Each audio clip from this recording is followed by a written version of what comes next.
Hello and welcome back to Cherry Hills, and in today's little episode we will be doing a little bit of logging. Here we are at the first lumberyard, which is up at the town, and it's running low on wood up here, so we actually do need to do a little bit of logging to get a few trees to feed the lumber yard. So we need to feed the joinery and Taffy's tables with a few more logs so they can produce some more fine produce. So effectively here we are in front of our Scorpion King and our aggro lorry with our logging trailer, and we're going to just jump into a little bit of tree felling. We need to get a few trees ready so that this plant can basically be running at maximum capacity. It is still running, but they're pretty low on logs. So without any further ado, let's get on with it. So here we are. This is our Scorpion King. You can see we've done a few trees here already in the past. This is kind of the go-to place. So we don't have to go that far. So let's take a bash at some of these trees here. We haven't been particularly tidy at this particular place. To be honest, we've kind of just cut the trees down and not even bothered about cleaning up after ourselves. When we've done the logging down near field 1, we were pretty particular about stump clearing and all that kind of stuff. But we don't necessarily need to worry so much here because we're not currently planting anything here. We might do in the future. We'll try and probably replant if we can, but in the meantime we just want to get some of these trees cut. So what we're going to do is just sort of set to it. Here we go. We've got a nice spruce tree. We should probably change our cut length a bit. Let's get that to 10 meters. And let's make a start. So, whoa, that one, okay, we managed to get that one into the actual into the joinery without even actually having to cut it, so that was handy. It took the entire tree away from us. So you just need to turn drive control off because with this one we like to move a little bit around. It's a little bit of a hassle, as it were, kind of fiddling with drive control. So let's just boom, cut that tree. That's quite a stump we've left there, but I kind of actually want to get these into kind of manageable logs. Actually, I don't really want to be just popping them in there, because I do actually want to pick some of these up and actually get them placed into the logging trailer so we can actually unload them in a sensible manner into the relevant destinations. So let's okay, we'll definitely cut. We'll leave some of these smaller trees. We're just going to go for the bigger ones for the moment. I'm going to kind of back up. I'm going to drop them all roughly here if I can. Oops, I was pressing the wrong button there. So definitely sort of give these a good old thing. So this is a good, maybe a 30-meter tree by the looks of it, at least I would say. Maybe 35-meter tree. It's actually quite a big tree, so we've got a good bit of wood from that. Whoops, I always do this, unfortunately. This is farming sim physics at its best, and we have just literally flipped ourselves over.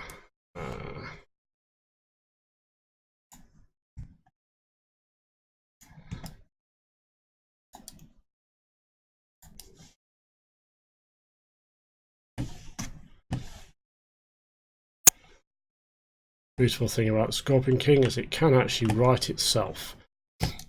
That big arm that just sent us flying into the ground when we accidentally hit the actual ground with it, basically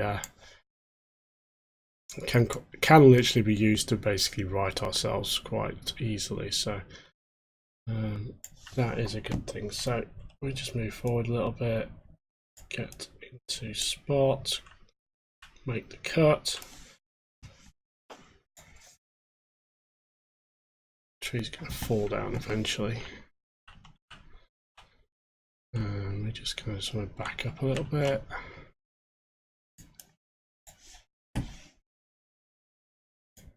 A swing, set up and cut. So the Scorpion King is pretty versatile. We did buy the Pose Bear, which is actually down at the Lumberyard number 2. We haven't really had a proper play with it, to be honest. Well, actually, to be fair, when we kind of did that little look at it in the previous episode, I didn't quite get the hang of it, but the controls were a little bit different to this.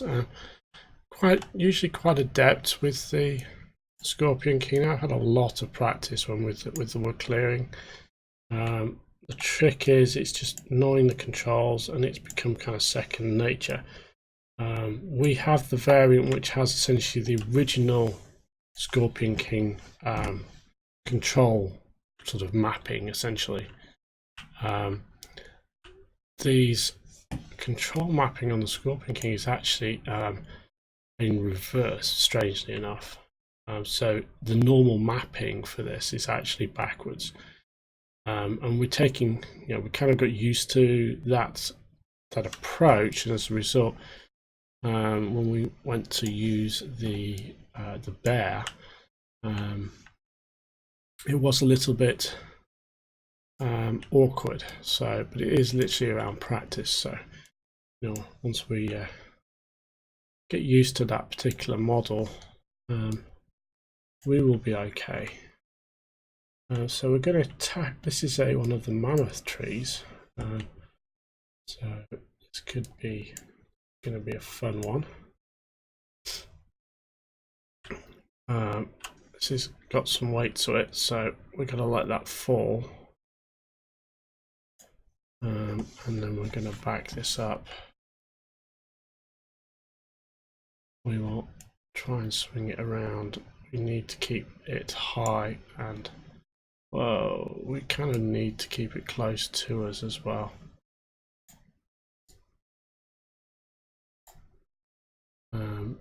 Basically, so we don't have, there we do, got the weight distribution right. This one should be a really good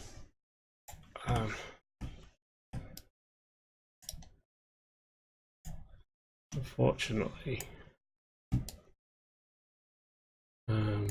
because of the weight of this trunk, it does pull you over, but also because you can't get close to you, can't get the height, and we want the height so the log will actually tip us over. It's too far out. That's a good 30-meter tree. Okay, let's just hop into the logging truck and pick some of this up, and let's dump it into the relevant locations. Previously, when we've had this location, we've actually tried that the grab, and the grab's okay, but it is a bit awkward to use. I find I'm not a particularly big fan of the.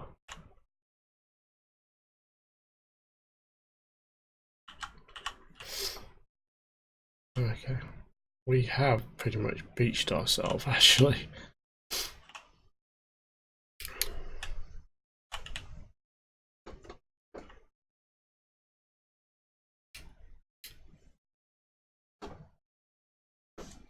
This is actually unfortunate. We've kind of beached ourselves on this wood.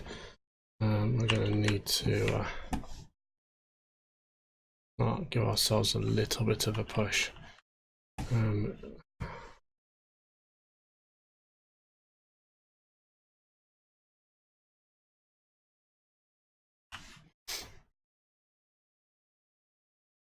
I mean, the Scorpion King is designed to kind of handle this kind of wood going over the logs and so on. I think we might have, no, they're still off, it's still off the ground.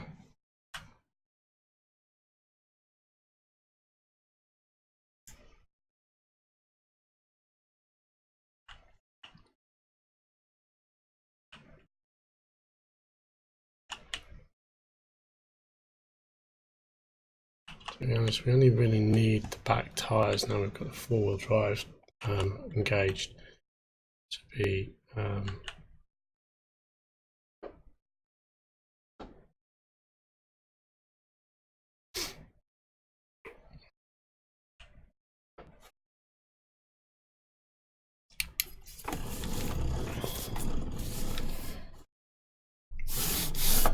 we will try and pick these up.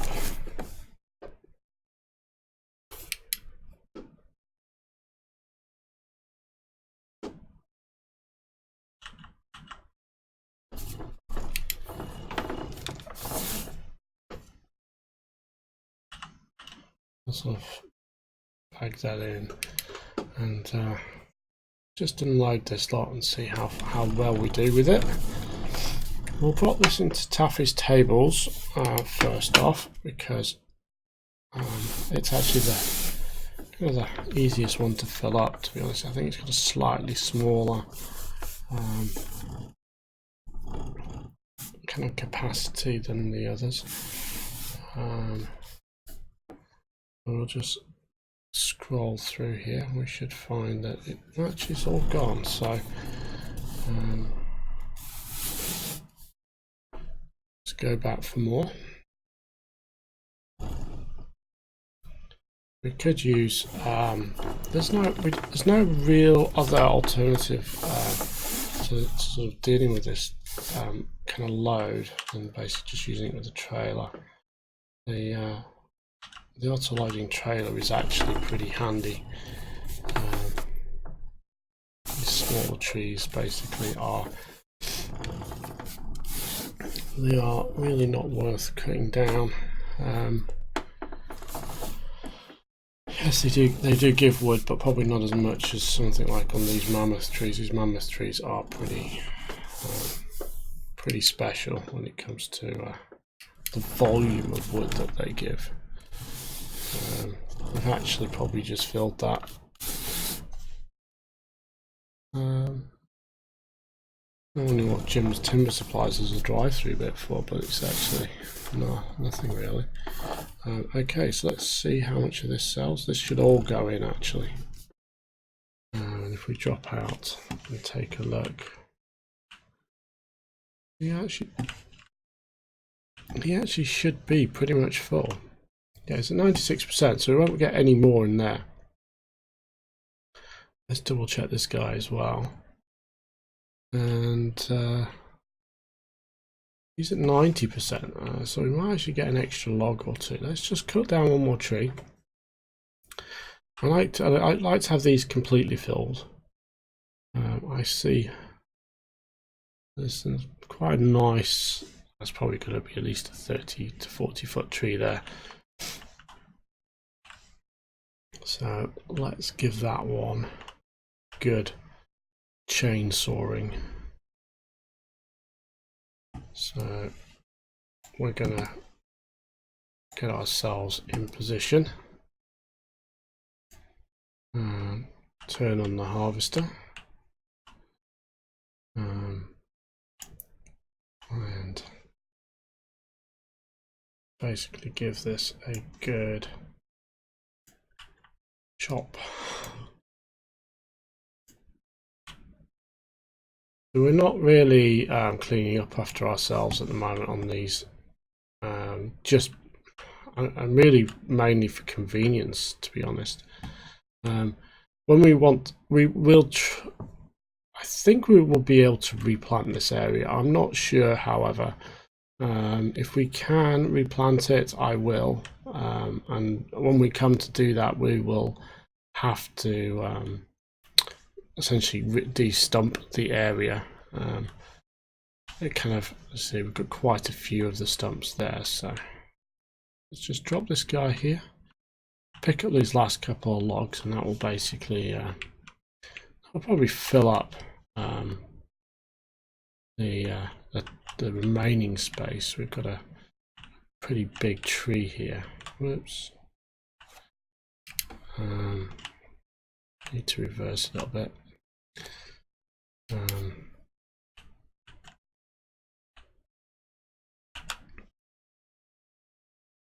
So I'm going to go right side, and we're going to basically do the auto load.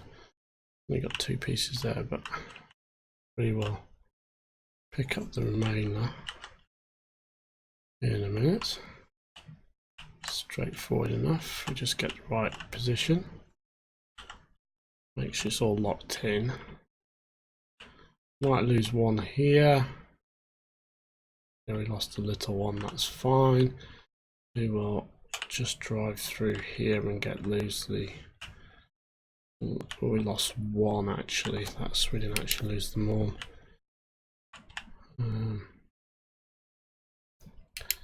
So we are literally full, I think, in both cases. So we can literally just drop this guy here, and we'll be fine till we next need to top up. So this site is completely full of wood.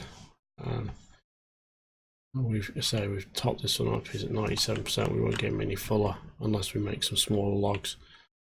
This guy here is probably going to be over 90. Oh, he's 95. So again, it's going to need a smaller log. To be honest, that'll be enough, more than enough for these sites.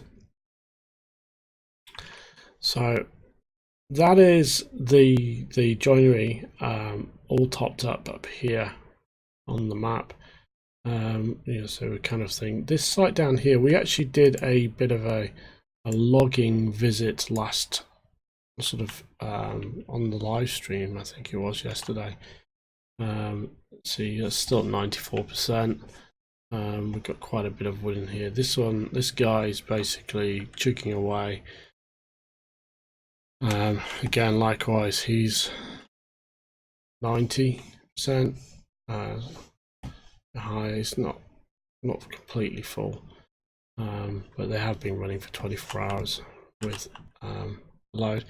This guy does seem to have quite a lot of wood chips. Now, this begs a question. We have this issue here that this guy needs wood chips for fuel, and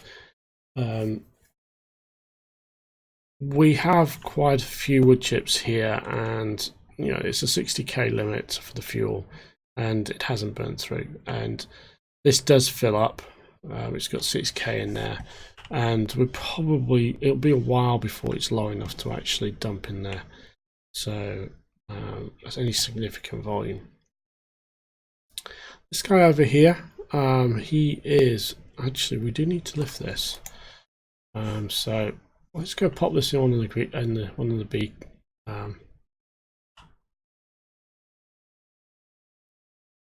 Bee houses, as it were.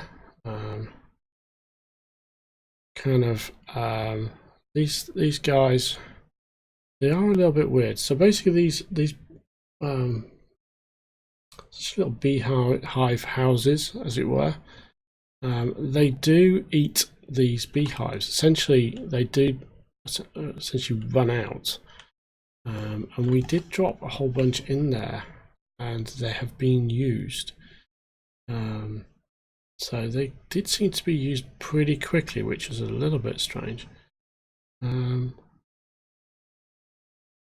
I wondered if we can actually use that.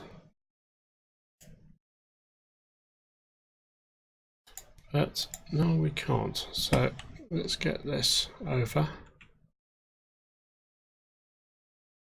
Running with this beehive. We could use a vehicle, but I mean, we're only going to cross the yard.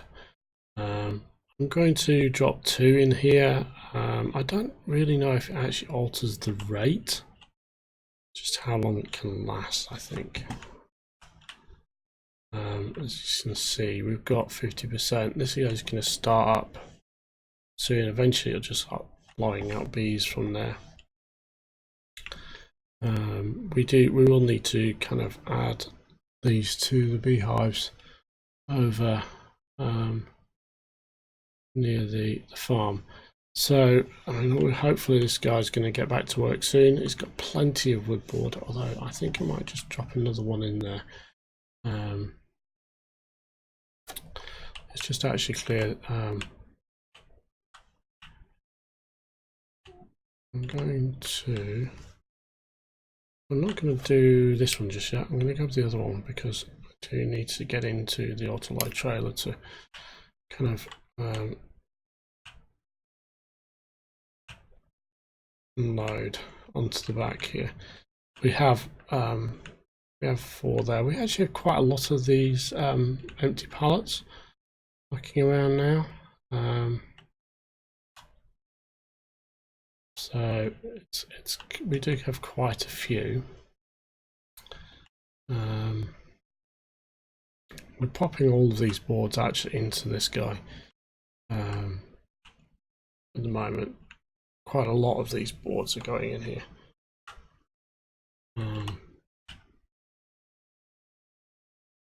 Just so we can get those, plenty of wood stock ready to go and make our greenhouse. Oh, sorry, bee houses, as it were. I do hate it when it does that. So we're in work position. We should be able to pick up.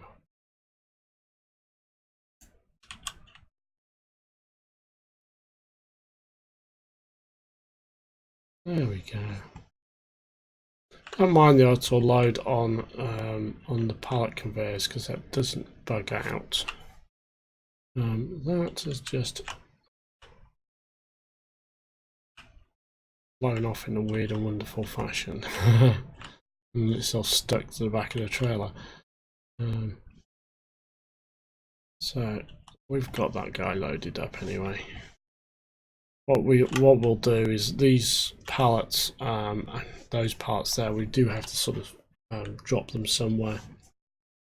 There's actually quite a few of them there, and we've got quite a few.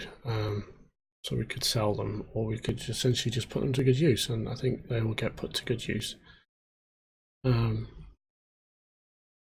Okay, so we should probably do a little tour of the production yards. Let's hit the this site first. Obviously, we're not going to use the auto load on there. So here we have our telehandler. We have a full load of sugar, and the sugar just generally goes into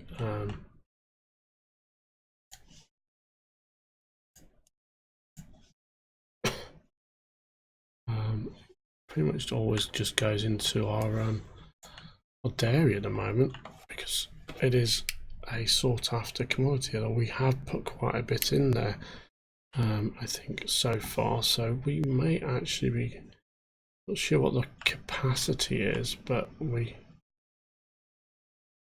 have to be sort of getting close to capacity so at some point. We've got another one in there, it's 12,000.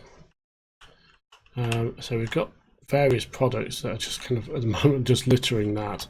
We've got those pallets that are basically just waiting for use. We will pick up this lot. They're all full. Weirdly, we were having an issue with the dairy the other day, where it was showing us on the panel in the production panel that it was actually part full, but that counter there, that display is saying it was full. How many boxes have we got here? So we're going to keep the molasses. That's going to sort of stay here for the moment. We should put down, actually, we should put down one of the storage sites for this stuff. But the thing is, we need a storage site. Come on, get off the... Get it when it does that. You have to do that kind of weird arched back dance to sort of get the stuff off the fork. It's kind of one of the only ways to sort of lift off the thing when it doesn't. So what happens is we seem to get it stuck a little bit because the positioning is just a little off.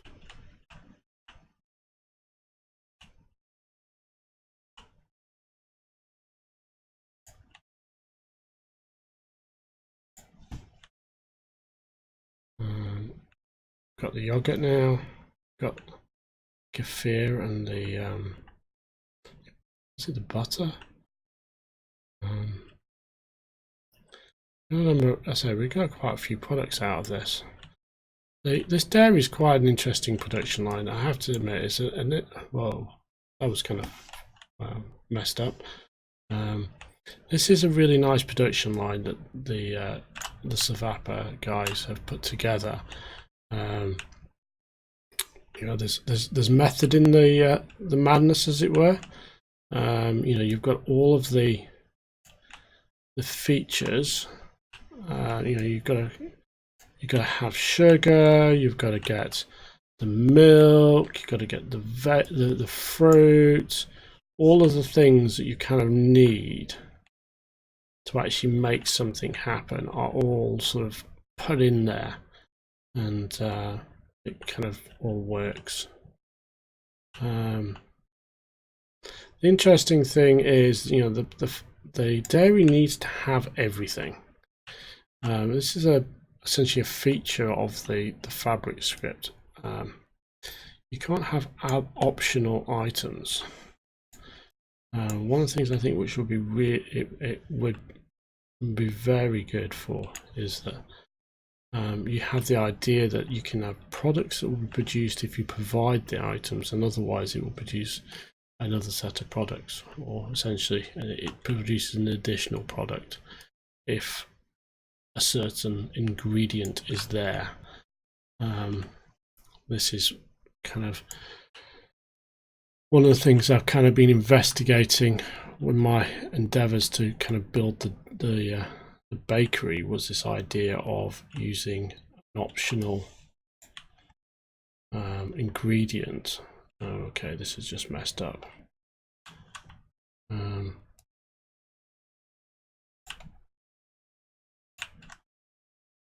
Oh crap.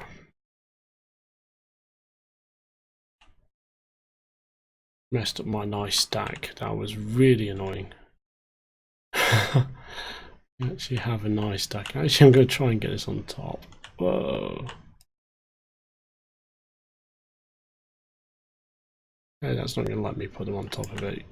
Wow. Push him over. This is terribly untidy. This is really untidy. Very, very untidy. That's so untidy. Really bad. Very embarrassed. Okay. I messed up my look. That was a beautifully positioned stack of pallets, and this guy I'm just going to have to use this guy to fix the mess that I just created, because I just perfectly placed them all just at the side here, and I literally made a mess of them.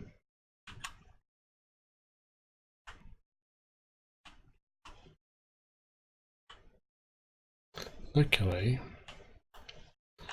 it doesn't take much to put them back. Essentially, just need to do the unload. We could actually probably do that with this lot as well.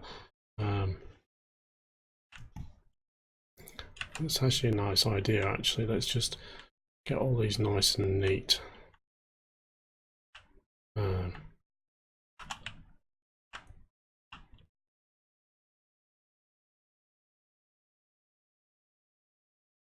We should actually go and try and sell this lot at some point. I kind of want to get a really good load.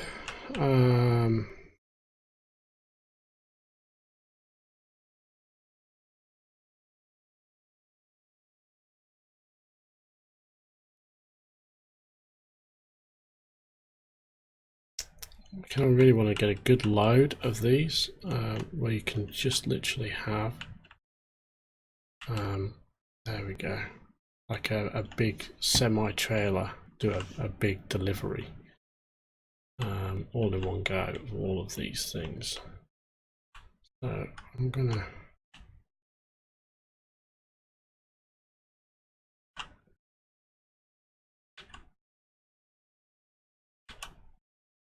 I'm actually gonna just leave this guy. Whoops.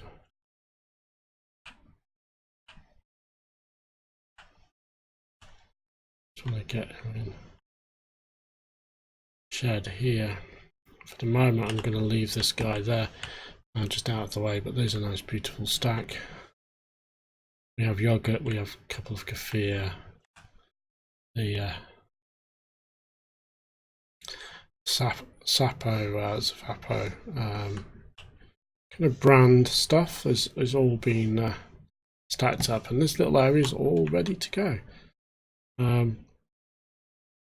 So I think with that we'll draw this session to a close. You know, all we've effectively what we're doing is we are getting stuff ready for the next round of harvesting, getting our production ticking along nicely. Everything's kind of at a stage where it's kind of ticking along, which is good. So we've got our production line. It is fully end-to-end working now. That was pretty good. You know, we've got our greenhouses, we have our wood and pallet production, our cartons, everything is being made and kind of delivered and all that good stuff. And we just need to keep everything ticking along, and we are. And so we've got nice chunk of fruit. We actually do have another load of fruit that we can take as well. So, you know, let's say we've definitely got everything sort of sorted and tied up, nicely, neatly operational. It is actually very good to see that we have this end-to-end production and everything is working. We kind of stringing out some new production options on the map. The bakery, for instance, with the various, with the flour and those sort of options. You know, we want to sort of definitely sort of move those and enhance those. We've got our, you know, we've got our brewery, we've got our dairy, we've got the flour mill now working with us. We've got our orchards that are basically ticking along, and we'll need to start using their produce soon. It's either selling it or selling it on, as it were. We have so much stuff here that, you know, we might even, you know, we're getting to the point as well with this, with the fruit production. It's actually, you know, it's ticking along. We've got a full dairy and we've got a good store. You know, we've got 6 pallets here of produce that we can basically sell on. So everything is working nicely. Cherry Hill is a nice. Essentially we are motoring along. We've got fields aplenty, full of crops. We've got, you know, we're expanding. Everything's expanding, and that's a really good sign. You know, we're making money because of the production. We're making money because our cattle are busy producing milk, and we will actually do a sale of pigs as well at some point soon. We do need to offload a few pigs. The pigs are a We sell them to make money. That's how we make money with the pigs. So we want them to reproduce lots. We can sell off the center.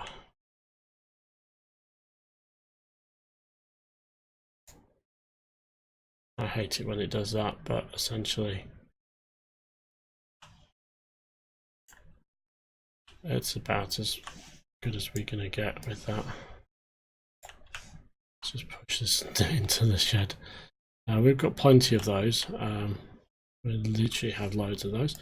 So yes, so here we are. I think we are pretty much done. So if you enjoyed today's episode, please hit the like button. Subscribe to the channel for further episodes of our antics on Cherry Hills, and yes, and with that, thank you for watching and goodbye.